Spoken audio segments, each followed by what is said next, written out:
Hi, everyone. My session's going to be walking you through what I've termed an up-to-date guide on building Canvas app components. A quick introduction of me, who I am, for those of you who haven't met me or seen me floating about on LinkedIn before. My name is Josh Giles. I'm a Power Platform solution architect. I've been working with Power Platform really since it was released, dabbling with it. So got a good range of experience. I'm also an organizer over at the Scottish Power Platform user group. So if you're interested in speaking virtually or in person, reach out. Also, Microsoft certified. If you've got to put the nice little badges on these, haven't you? So I thought I'd include some of the ones that I feel are most kind of prominent. I've also included the Spug mascot Hamish because everyone loves a colourful Highland cow. So, and yeah, if you haven't noticed already, I'm based up in Scotland. Lovely to meet you all. And you can also reach out to me via LinkedIn, check out my blog, all of that good stuff on that QR code that's on the screen there. So what are you going to learn in today's session? Let's have a quick look. We're going to run over what Canvas components are. This isn't going to be a really kind of in-depth deep dive of Canvas components. It's maybe more just a bit of a refresher. If you work with them, you'll maybe learn a thing or two, hopefully. But it's more just to kind of give you an overview and a snapshot of what Canvas components are in 2025, really. We'll run over component properties, what they are, how you can use them, and we'll also show you how you can get started using Canvas app components. And lastly, just run over good design practices. It really wouldn't be UI, UX otherwise, so good to kind of include that in too. So what are Canvas components then?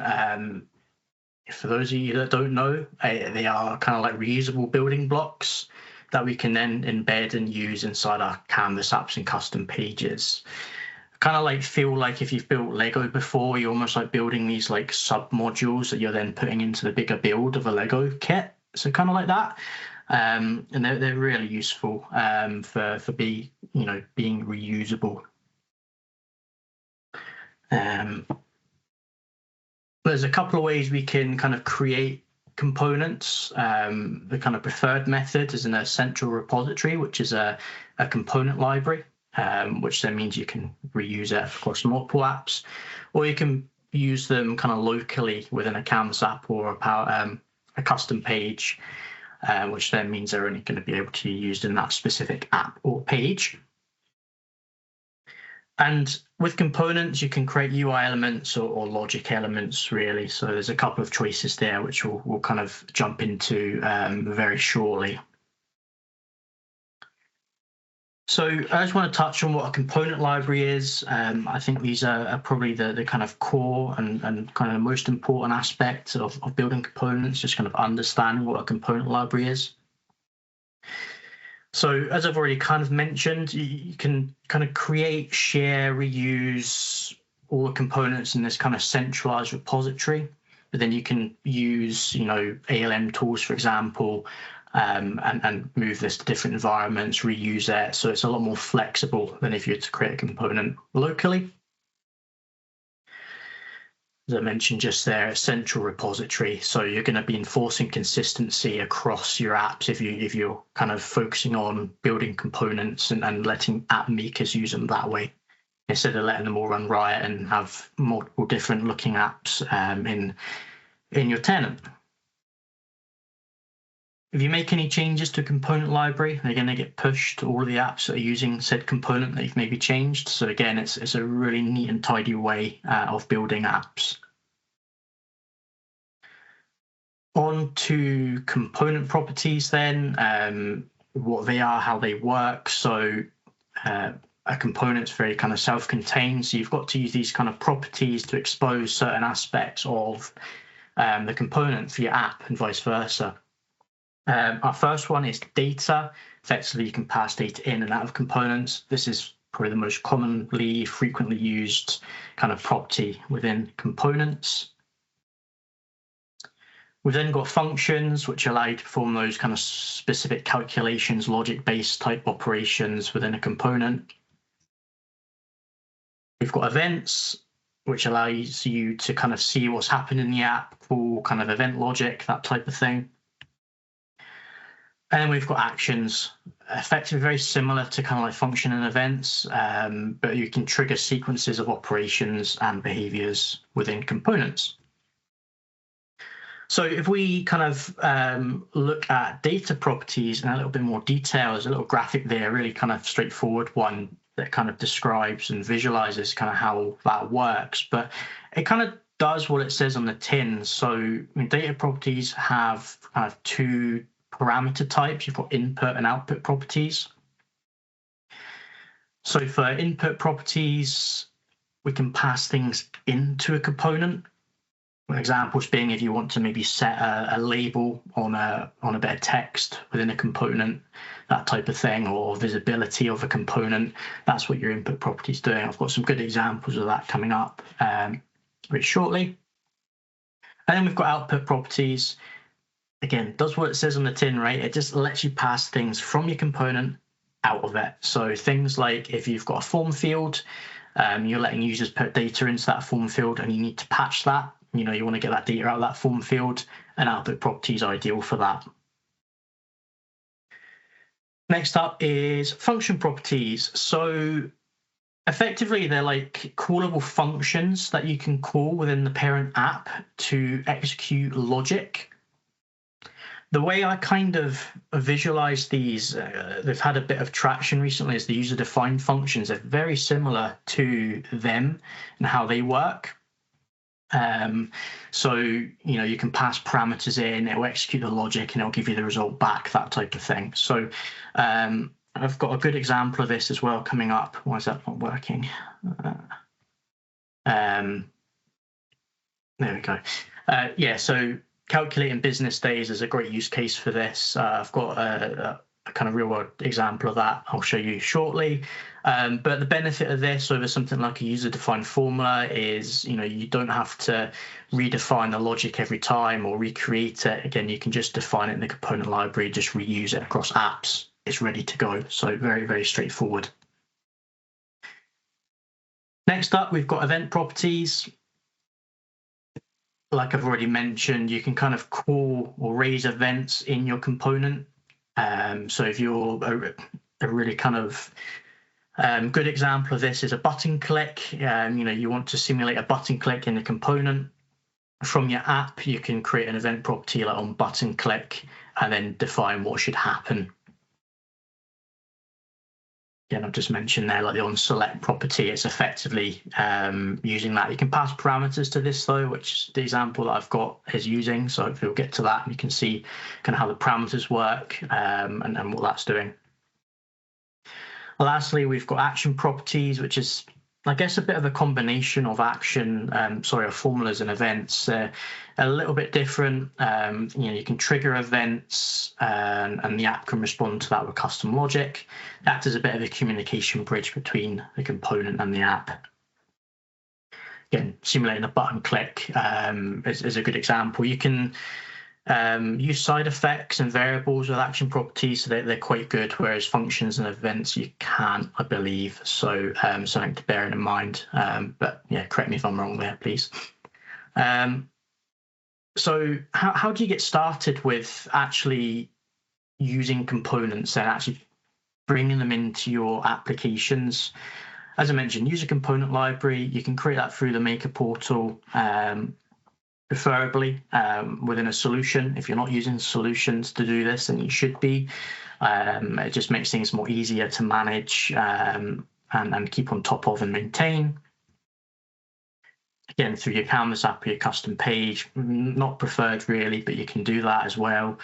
And then you just import it into your main app. Once you've created it, you save, publish, and then just import them in. So it really is as simple as that. So what I'm going to do is I'm going to jump into a demo. Hopefully everything's working. I'm going to stop sharing and then bring my this up. I'm going to share again. Yeah, fingers crossed. And it should be sharing again. So hopefully that's the first step over and done with. So I've got a blank screen here, nothing exciting. I'm not going to be, reinventing the wheel here at all, or giving you a showcase in, design or anything. It's more just to showcase how you can bring components in, what they look like, that type of thing. So I've also created a component library. Here's one I did earlier.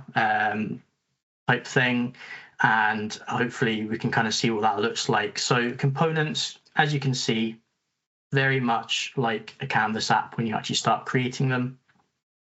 You can define things like the width and the height of your component, which will be the size of the component when it comes on screen in your main app.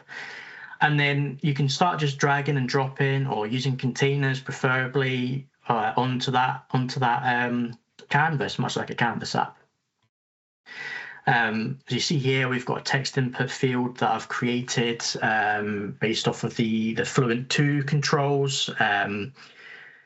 Effectively, what this is giving users benefit of is it's loads of controls all in one component, so that you're not having to add all of this stuff every single time to a screen. So it makes it a little bit more easier to manage. Loads of properties here. I'm not going to touch on them all. If you would like to see more of this, do reach out on LinkedIn. More than happy to show you.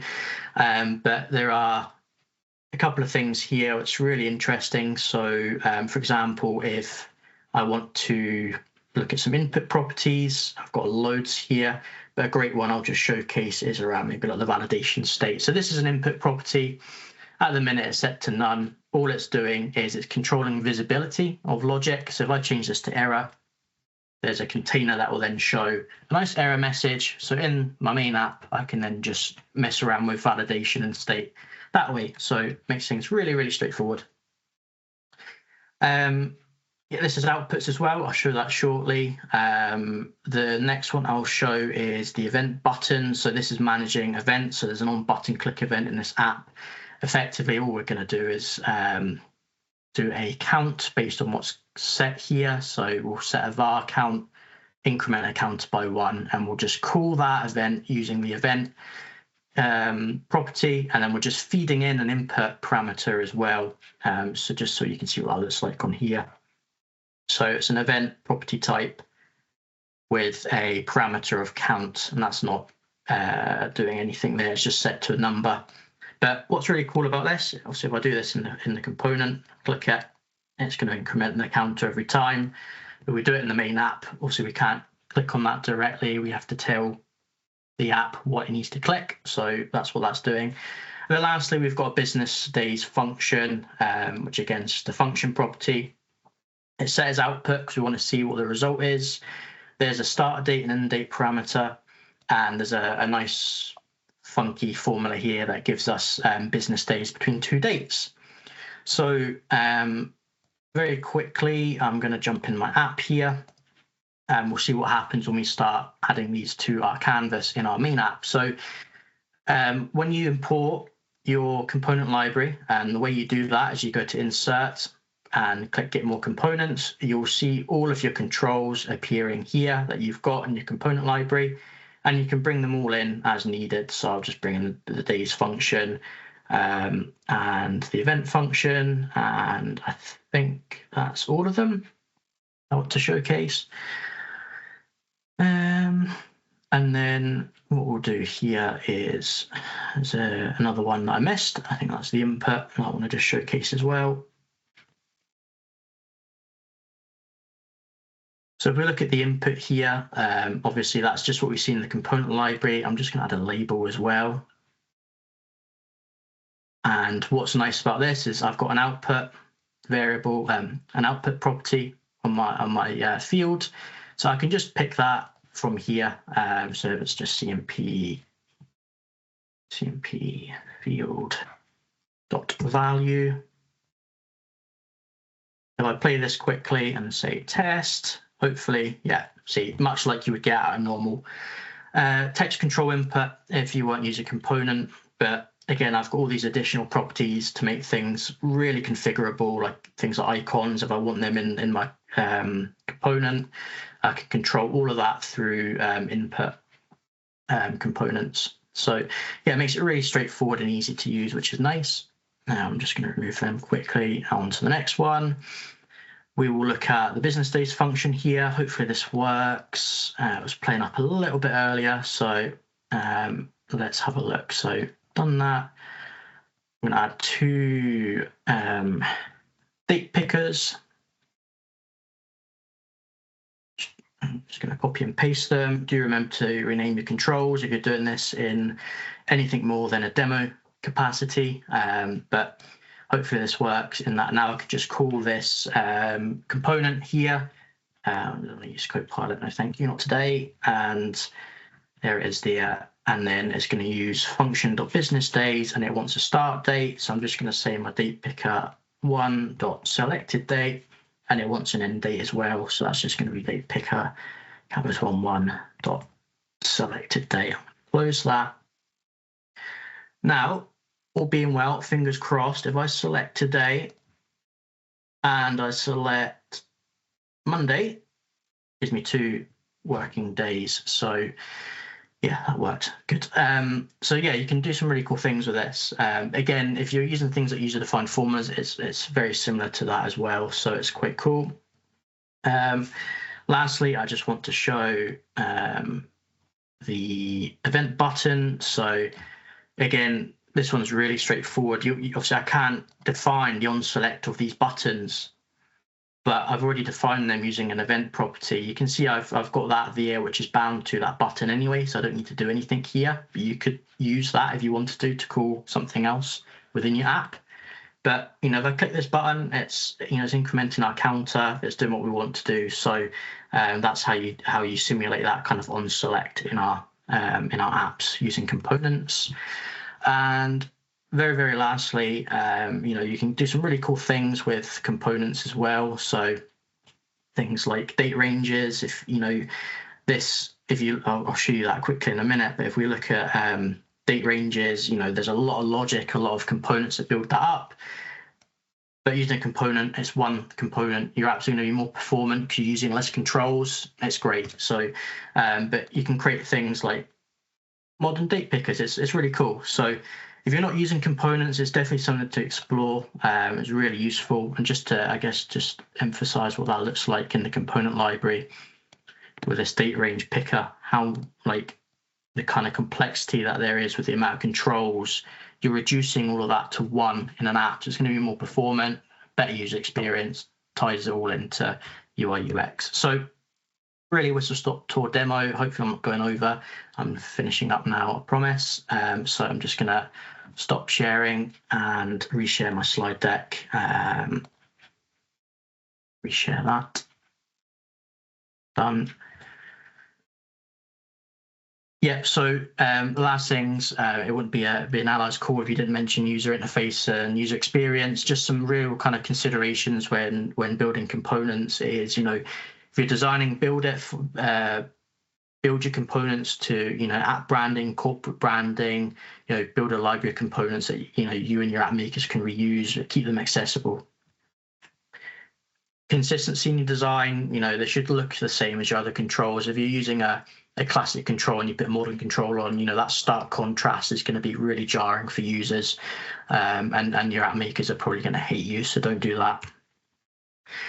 Keep your components as accessible as you can. Like I mentioned, you can surface things like accessibility controls like labels and things.